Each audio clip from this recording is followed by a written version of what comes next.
There was once a potter who lived at the edge of a wind-swept valley, where the clay was red as dried blood and the kilns burned day and night. His hands were stained with earth, his brow perpetually furrowed. Villagers traveled for miles to buy his ceramics, bowls so flawless they seemed spun from moonlight, vases so symmetrical they hummed when the wind passed through them. Yet the potter's pride was a cage.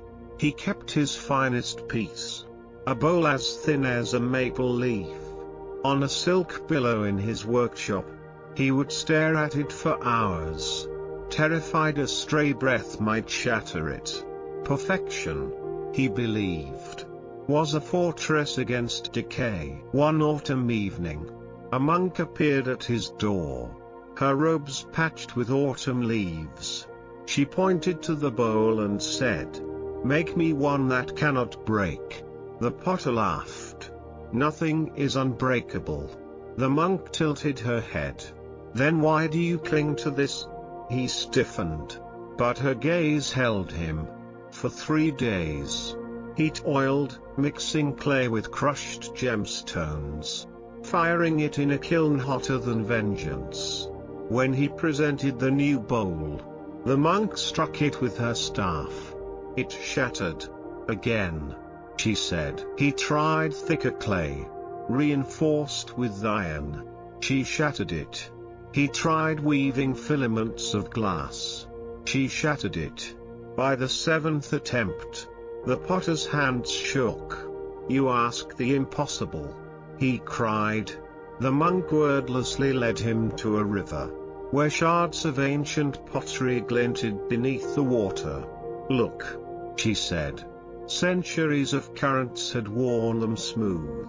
Edges softened into curves that caught the light like fish scales. "You fear brokenness. Yet here, broken things become art without hands." The potter knelt, running his fingers over a shard. It was cool, porous, alive with moss. "But what of my craft?" he whispered. The monk scooped water into her palms. "A thing's purpose isn't in lasting, but in being fully itself before it returns to the earth.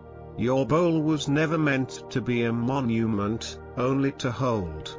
For a time, that night, the potter took his prized bowl from its pillow. For a long moment, he cradled it, then let it drop. The sound was 1,000 bells. He did not weep.